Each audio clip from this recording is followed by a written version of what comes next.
Bonjour Bernard. Tu as Bonjour été Bernard. longtemps directeur de la qualité dans de grands groupes industriels. Qu'est-ce que tu dirais des points clés pour démarrer une démarche qualité? Qu'est-ce qui est important? Euh, Il faut d'abord se rendre compte de la non-qualité. C'est la première chose. Si on ne s'est pas rendu compte de la non-qualité, on ne peut faire aucun progrès. Et donc la bonne solution pour se rendre compte de la non-qualité, c'est de faire un tour des ateliers où les produits sont fabriqués. Oui, je sais que tu attaches une grande importance à la qualité en production et tu dis souvent que c'est entre autres là que se construit la qualité. Est-ce Oui, que tu peux développer ton idée? oui. Ah bah, ouais, ça me paraît évident parce que c'est là que les produits se font. Donc, quand un produit bon ou mauvais, c'est l'atelier qui l'a fait. Donc, c'est fondamental la qualité en production. On Et dit laquelle, parfois ouais, effectivement qu'on conçoit la qualité, que c'est très oui, important. oui. Alors, admettons que la qualité est bien conçue, que les concepteurs ont Mhm. bien fait leur travail, tout le reste se passe dans les ateliers, au bout du bout, quoi. Ça se passe dans les ateliers et le produit qui sort bon ou mauvais, il vient de l'atelier. Un outil qui te tient à cœur, je le sais, pour mettre en œuvre une démarche qualité en production, c'est la méthode des 5 S. Ouais. Alors, c'est assez marrant parce qu'au début, j'y croyais pas trop. Ça me paraissait un peu simpliste. Ranger, nettoyer, ça me paraissait évident. Et puis après avoir fait le tour de nombreux ateliers, je me suis aperçu que c'était fondamental.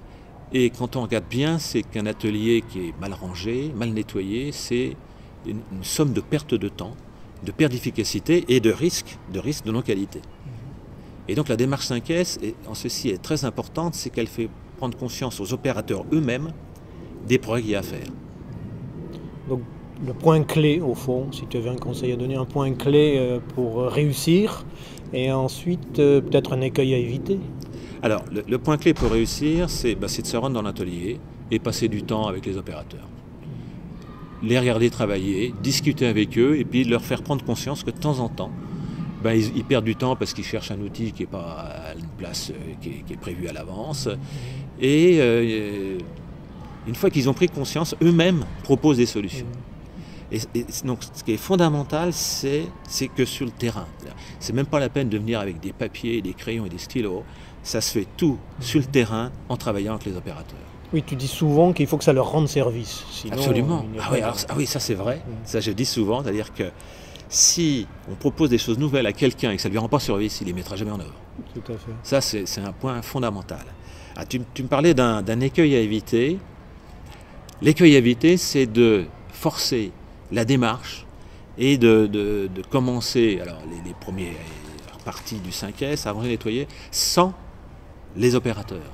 Et je dirais même, c'est plus que ça, c'est aux opérateurs eux-mêmes de faire la démarche et de les accompagner. Il ne faut surtout pas faire à leur place, sinon ça ne marche pas du tout. Au fond, en un mot, si tu avais un slogan ou une phrase clé à propos du 5S, que dirais-tu? C'est laisser, c'est permettre aux opérateurs de concevoir et de produire leur propre qualité. Merci Bernard.